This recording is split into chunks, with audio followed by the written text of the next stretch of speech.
napapanahong issue sa larangan ng politika, showbiz, tatalakayin, himayin, re-reaksyonan ng Che Guevara TV. Che Guevara TV nga po pala, isang reactor ng mga viral issue na nagaganap dito sa Pilipinas. Pag nagsalita tayo sa gobyerno, kakasuhan ka. Meron pa nga dyan, may mga death threat pang nalalaman. So dito tayo sa video ni ito yung sinasabi ko, no, na ang China nag-sponsor, sabihin na natin na nag-sponsor or may binigay sa Pilipinas pero walang hininging kapalit. Pero ito po isang eksperto na ang mga Amerikano ay kapag may binigay dito sa Pilipinas, wag tayo daw magpakisiguro na wala tong magiging kapalit. Eto, panoorin ho natin to, no? Ito yung title. Nagbigay ang Amerika pero may kapalit. Kaado paglinawan. Tingnan nyo lang, ha? Lumikha po ang administrasyon, partneronahan ko na, lumikha po ang administrasyon ng National Maritime Council EO 57 at kapansin-pansin ho doon yung Section 7 na maaaring tumanggap po May Ma'am Mirasol, shout out. Mula po sa ibang mga bansa. Ano po bang tingin nyo dito tingin nyo dyan, Kado? Approve po ba yan sa inyo? Joshua, Sir Joshua, salamat. Ginawa na yun ang rapper eh. So, anong hugis niya, no? We are protecting our sovereignty through the money of foreign intervention. Ganyan ba yan? Hindi ko maintindihan yan eh. Unang-una, babasahin ko para alam na ating mga kabansa, no? Authority to accept assistance and all donations. The National Maritime Center is hereby authorized to accept donations, contribution, grants, requests, or gifts from domestic or foreign sources for purposes relevant to their mandates Sige po, and Ma'am functions and Marino. subject to existing laws, rules, and regulation. Ngayon, ibig sabihin yan ay binibigyan ng access. And usually, mga nagko-contribute dyan, ang Amerika at saka ang mga allies nito. Pero, pag nagbigay sila ng pera, hindi naman sila inaakusahan na pro-US. No? At lalo-lalo na kung ang magbibigay dyan ay mga favorite Alex TV, shout out. foundations or think tanks. Tanggap yan ng milyon-milyon, no? Sa dolyares from the Center for Strategic and International Studies. Ang may mga tumatanggap din doon sa CIA equivalent. Alam niyo, noong 1983, naglabas ng batas ang US, inaalis na sa Central Intelligence Agency yung overt intelligence. So doon na lang sila sa covert, yung cloak and dagger, no? Yung underground. Pero yung overt, no, which is open source intelligence, ay ibinigay sa National Endowment for Democracy. Ang dami mga institusyon dito sa atin tumatanggap niyan eh. Including some truth verifiers like Vera Files, Rappler again, at marami pang iba, no? Mga foundations dito, foundations doon sa academe, sa think tank, mga kesyo, mga experts daw, mga PhDs. And then, kung sasaliksikin nyo, ang main financier ng ating Philippine Coast Guard, in addition to the General Appropriations Act, ay talagang Estados Unidos. Halos lahat ng Coast Guard natin sa Amerika nagtitraining yan. At may ka-agreement na cost yan, no? Sa spending, sa allowance nila, ganon. And ilan ang personnel ngayon na ating Coast Guard? Mula 5,000 nung magsimula si Duterte, abay nasa halos 30,000 na yan na ngayon. They receive Bullshit na facilities, cash, Dumidilim yung ano ko. supplies, equipment, straight from the U.S. Embassy. No? Pero none of these people are being tagged to be state-sponsored by the United States of America. Pero yung mga kritiko ng mga polisiya ng Estados Unidos at yung current policies ni Marcos, inaakusahan nila ng state-sponsored. Ngayon, babalik tayo dito sa EO 57. Alam nyo, napakalaking pera ang magkakaroong access itong National Maritime Center. Dahil noong 2023, for purposes of spending for 2024, naglabas ang US Congress ng America Competes Act at nag-appropriate, no, among other things, no, nag-appropriate siya ng China to shame and demonize China 500 million US dollars. Sa peso, 27 billion yan. So, yan ang malamang in providing for Section 7, malamang yan ang papasok dito sa Pilipinas, no? Galing dyan sa America Competes Act. Opo. Yan ay isang batas, no? Ng Amerikano. Opo. Hindi kaya eto lang yun lang to sa opinion ko Hindi kaya, halimbawa lang naman, may ibibigay ang Amerika dito sa Pilipinas. Tapos, syempre, ang Amerika talagang nanghihingi ng kapalit yan. Ang pinakatanong dito, yung hinihinging kapalit ng mga Amerika sa mga tinutulong nila dito sa Pinas, hindi kaya may iba pang naikinabang doon? Naisip ko lang bigla. No? Halimbawa, Wapakil, shoutout. Halimbawa, nagbigay ang Amerika ng isang tulay. No, isang tulay. Yung ano ba yung dinonate ng Amerika dito? San Juanico Bridge ba yun? Tama ba ako? Paki-comment nga, baka nagkakamali ako pa. Sorry. Pero matagal na yun, di ba? Ayun yung mga dinonate ng Amerika dito, San Juanico Bridge ba yun? Basta tulay din yun Oo. So, ang pinakaano kaya dito, ang pinaka naisip ko lang dito, pag nakakuha, halimbawa, nagbigay yung Amerika tapos nangingi ng kapal. Hindi kaya yung hiningi ng Amerikang kapalit may kahati siya doon. Sino kaya yun? No? Sino kaya yun? Hindi kaya yun yung sinasabi nila secret deal ni Marcos at Amerika? Malay nyo lang naman. Bakit mo? Kado, di ba po pag halimbawa, karoon tayo ng kaibigan, tapos binigyan tayo ng pera, halimbawa, tapos, di ba, pag meron kang pagpapasyahan, na alam mong ganun din ang field ng kaibigan mo nagbigay sa'yo ng pera, malamang sa malamang ikukonsidera mo yung nais ng kaibigan mo nagbigay sa'yo ng pera. Ganun din po Japan ba? Okay. Kaado. Pagkakaalam ko, may binigay ang Amerika din Hindi ko lang matandaan kung anong binigay ng Amerika sa Pilipinas no. Ewan ko parang tulay din nata yun or ewan ko basta yun na yun. Abay, lalo-lalo na kung ang nagbigay sa'yo ng pera ay Amerikano. Because ang Amerikano hindi nagbibigay ng pera na walang kapalit. Yan na. Ayan na yung sinasabi ko. Hindi nagbibigay ang mga Amerikano ng walang kapalit. So ano kaya yun? Ako po, nakakatakot po yun.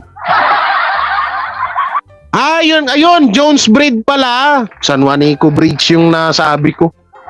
No, baka yun nga, no, Jones Bridge. Alam ko may binigay ang Amerikano dito Ang Pilipinas, ang Amerikano dito sa Pilipinas. Yung isang tulay. Akala ko, Jones Bridge.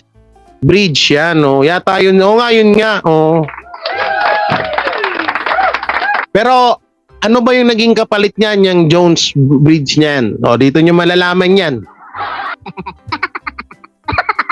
Hindi, kasi alam naman natin talaga. Eto ulitin ko, hindi po kami pro-China, mga yudipunggol kayo.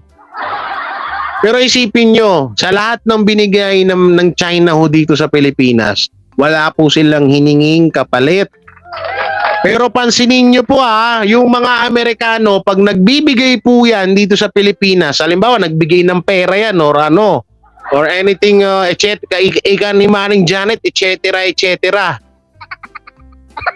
Asahan nyo na may kapalit yan. So ano kaya yung magiging kapalit na yon? Hindi naman pwede na magbigay ang Amerikano ng pera, tapos pera din ng kapalit. So munta nga sila nun, di ba? So ano kaya yun? Ano kayang kapalit ang ibibigay? Kaya nga tutol kami dyan sa Amerika na yan kasi nga alam namin ng karakas niyan eh. No? Alam namin karakas ng mga Amerika na kapag may binigay yan, may kapalit yan. Kaya ayun yung kinakatakot namin na baka mamaya ang kapalit pala ng lahat ng tulong na binibigay ng Amerika, yung bansa na pala natin. Naku po. Medyo nakakatakot po ata yun. Pero mo baka lang naman po hindi ko naman wina 100%. Hindi ko naman wina 100% na ganun talaga. Baka lang naman. O halimbawa, mag-donate dito yan. No? Ano bang kulang dito sa atin? Tangke de gera. 20 na tangke de gera. From US. O, ngayon, anong kapalit nun? Ano ang magiging kapalit kaya nun? Alangan naman na pera. Kaya nga tayo naghanap ng investor kasi kulang tayo sa ganun eh. Diba? Kalokohan naman, di ba? Tutusin nga tsaka una-una, di ba, ang pagkakaalam ko, Amerika, may utang ang Amerika sa Pilipinas, di ba? Yun ang pagkakaalam ko Oo, kung hindi ako nagkakamali. So ngayon, kaya naiisip ko rin na maaaring Amerikano talaga ang pwedeng mag-invest dito sa atin para nga naman kahit papano magkaroon sila ng alam yun, buwelo dito sa Pilipinas para makapagpatayo ng mga kanilang mga negosyo. Tama, Lord, sakupin tayo ng mga kano at kapalit niyan. Yun na nga yung kinakatakot ko. Boss Jay, kaya tahimik ang dilawan ngayon kasi napapanood ko sa YouTube na politics history ng Pilipinas, kamag-anak ni Roas ang asawa ni BBM. Oo nga, matagal na. Ba't ngayon ko nyo lang alam yan?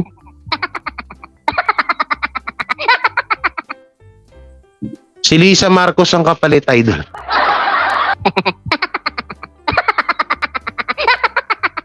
Ay, naku po. Alam niyo dito sa sa pagpasok ng Amerika sa atin, naaawa ako sa mga kababayan natin. Tutusin lang. Pag yan nakabuelo dito sa Pilipinas, magtatayo sila ng mga negosyo nila rito. Yung mga Pilipino pa yung papalayasin nila sa bayan natin. Totoo yan. Halimbawa, yung palengke na yan, gagawing building yan ng isang Amerikano.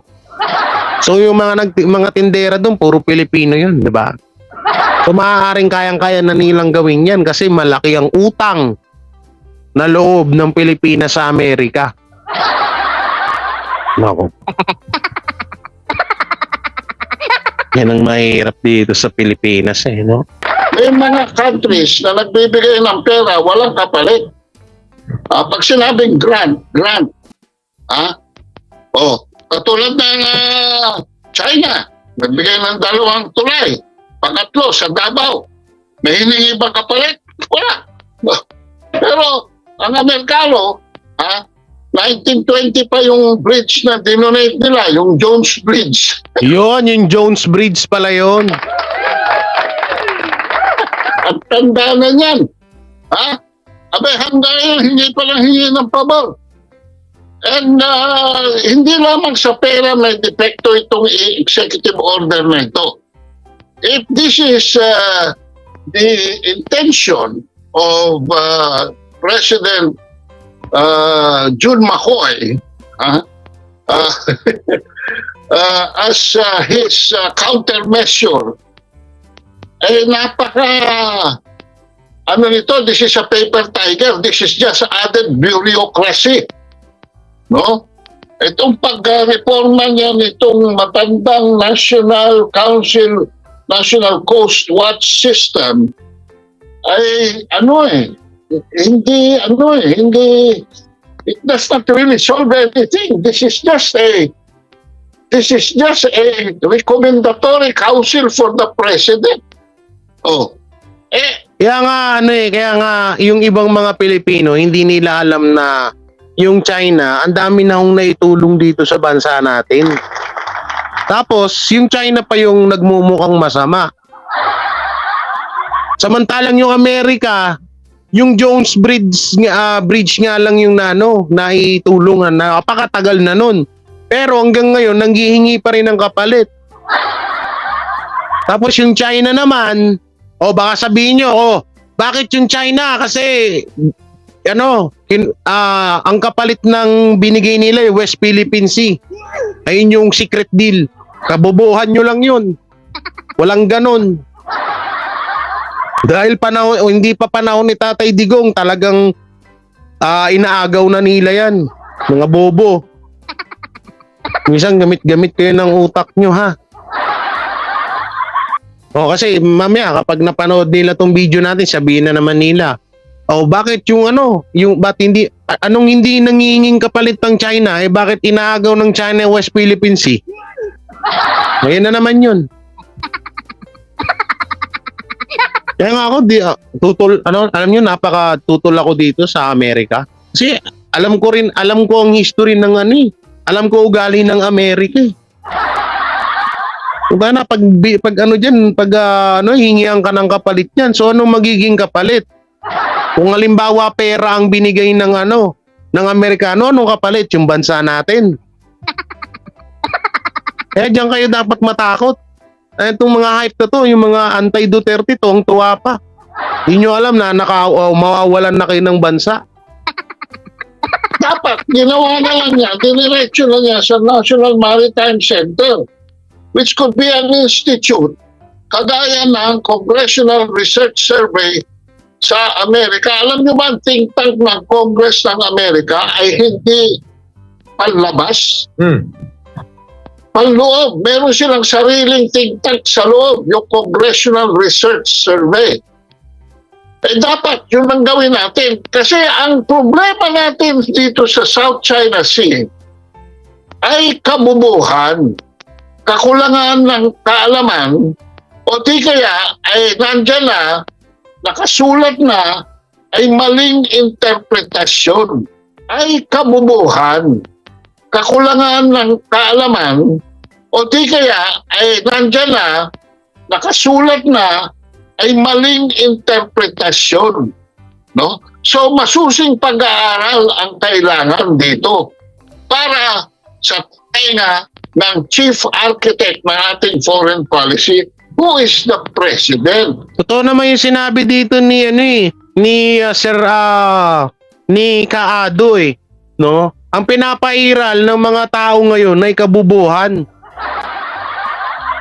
Di pong galit na galit si China, pero ang China may hiningi ibang kapalit sa atin nung tinulungan nila tayo. Wala. Pero ang Amerika, buta na, Jones Bridge, 19 kopong-kopong pa yan. Hanggang ngayon, hinihingian pa rin tayo ng kapalit. Jay, paano mo nasabi na hinihingian tayo ng kapalit? Mag-research kayo. Mga tanga, hindi ko na kailangan. Kung hindi naman ako naka-computer para ipakita ko sa inyo dyan. Yun talaga yung pinakamasakit dito, sobrang tanga ng mga Pilipino. Sorry hindi ko nilalat, pero sobrang tatanga ng mga ibang mga kalahi natin. Ito, sabi ni Mamita Telma, wag naman sana na makabalik ang mga dadami na naman ng mga anak sa labas. Mambubuntis lang mga yan sa bansa natin. Dadami ang mga single mom. Yan na naman. Alam nyo ma'am, unaunahan nyo lang ako pero totosin kanina ko pa pinag-iisipan yan. Yung nga lang baka ma-misinterpret po ng iba eh. Kaya pinipigilan ko lang. Alam nyo ma'am, isa pa yan sa nakita ko. Kasi pag sa oras na makabuelo rito, mga kano, ay nako. Alam niyo ba kung bakit po pumasok sa isip ko 'yan? Yan si Papa oh. Bagay hindi naman kano yung lahi niya German. German lahi namin. Ako shepherd ako eh. Siya lang ang German. No? Isa rin 'yan. Talagang ano yan, talagang mangyayari yan. Tama po, hindi natin kakampi ang mga kano. Hindi, kumakampi naman ang mga kano eh. Kaso nga lang, hanggang saan? Hanggang saan sila kakampi sa atin? Kaya ba nila tayo ipaglaban hanggang ano? Hindi yan mga tanga. Kaya bang makipagpatayan ng Amerikano para sa Pilipino? Hindi nila gagawin yan. Kaya yung mga gustong-gusto sa gera dyan kasi may kakampi tayong mga kano, mga bobo. Pag alam na nilang tagilid ng Pilipinas, nalayas na yan.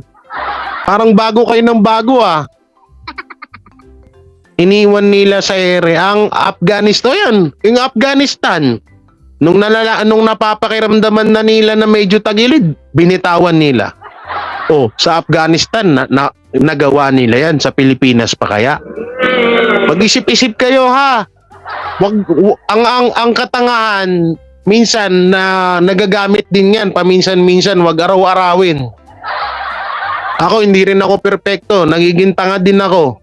Pero hindi ko inaaraw-araw. Ha? Kaya wag kayong tanga. Wag niyong araw-arawin. Kung sa Afghanistan nga nagawa ng mga Amerikano yan, sa Pilipinas pa kaya? Mga bobo talaga kayo eh. Pati Vietnam, sa Vietnam di ko alam yun eh, pero ang alam ko lang sa Afghanistan. Mga bobo tong mga akala mo tuwang-tuwa sa gera. Hindi nila naisip na pag nagkagera eh. Bobo talaga. Hindi, nandiyan yung mga Amerikano, tutulungan tayo, mga bobo. Pag nakaramdam ng tagilid yan, akala mo may pagpatayan yan. Baka nga China, kayang patay paglaban sa yan eh. Baka kaya pang makipagsabayan yan eh. Pero may makipagsabayan, mga siraulo. Oh, kumain ng tilapia, yan, pwede. Okay. No? Opo. So, ayan. Kado, based po sa inyong karanasan bilang pong dating diplomat, pag tumanggap po ba ng donasyon mula sa ibang mga bansa, dumadaan po ba yun, sir, sa audit? Paano po kaya ang pagsisiyasat dyan kung nagamit po ba ng husto? Kasi nung naalala natin, yung Yolanda funds, bilyones yun, pero parang walang resulta. Yun na nga ang problema dyan eh. Actually, wala yan sa pagtanggap. Nasa pagbibigay yan. Kung sino nagbigay niyan, magbibigay ng either number one, magbibigay ng kondisyones, kung paano gagamitin, kung paano i-account. Ito lang yan eh. Halimbawa, speaking of ayuda, nagka-crisis dito sa dito sa atin. Huwag naman sana ha. Oo. Sa isang lugar dito sa atin, sa isang city, ganun, urban probinsya, ganun. Kailangan ng malaking pondo, malaking tulong. Etong Amerika, yan na, nagkukumahog na. Sasabihin ng Amerika, magbibigay kami ng tulong pero sa isang kondisyon. Kailangan namin ng ganito, ganire. Ganito, ganire. Mauulit lang yung MacArthur ang Pinas. Kaya nga, I shall return. Nakabalik ba? Parang bago sa history tong mga to. Ano yan? Kung paano ibibigay sa pababa, no? How it will be distributed. No? Meron na Partial tayong return. ibang nagbibigay dyan, basta bigay lang, walang kapalit. Oo. Ngayon, ang problema Ma'am Loli, dito, shoutout. lalo na pagka Estados Unidos ang nagbigay, alam natin yan eh. Nung bigyan tayo ng 800 million ng Amerika, pinakamalaki nung panahon ko, as press attaché sa US, 1986, nagbigay yan ng 800 million. Sa history ng Pilipinas at Estados Unidos, yan ang pinakamalaki. Anong kondisyon nila? Well, isa lang. Gusto nila sa General Santos gastusin lahat. And swerte naman ang South Cotabato dahil you can go to General Santos now, dalawang runway na airport, modern na dalawang runway na airfield, modern na airport, at saka seaport, support sa mga fisher folk and the fishing industry, kompleto, pati 4-lane circumferential highway outlining the Sarangani Bay. Lahat yan binuhos, 800 million, dyan lang sa isang lugar na yan. What was at the back of their mind?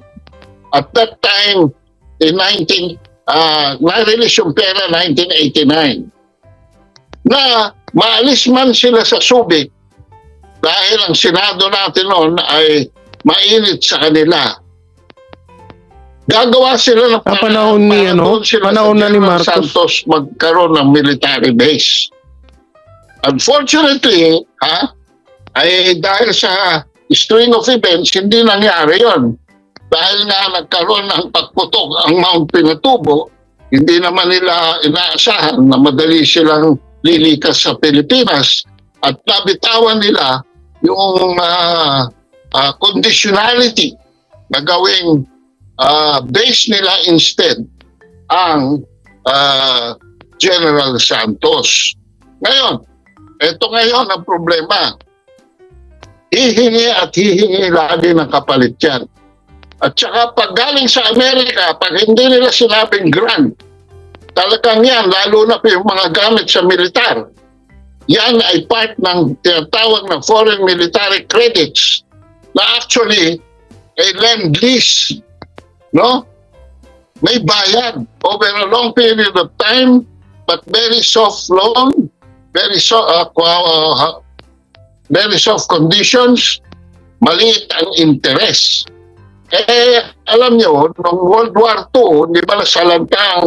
O nga pala, ito lang maano ko lang sa inyo Kasi baka kasi kadalasan may nababasa ako sa comment O Sir Jay, bakit paniwala ka dyan sa taong yan? Former Philippines diplomat, political analysis journalist, si Aldolfo Caado Paglinawan. Paano di ka maniniwala? Sino papaniwalaan mo? Si Mike Abe? Si Maring Janet? Alam mo, lahat ng sinabi dito ni Caado, ito po'y napakatotoo. Napakatotoo po talaga nito, no? Yung about dun sa General Santos na yun. Yung about dun sa yung mga inaano dun. Sa lahat ng mga na-discuss niya rito. So, hindi na natin tatapusin to, no? Pero yung isa lang nga masasabi ko dito, huwag po tayo pakakatiwala sa mga Amerikano. Dahil baka magulat na lang ho tayo, ha? Mahirap na. Pag nagulat ka lang bigla. Baka dumami yung mga kalahi namin dito.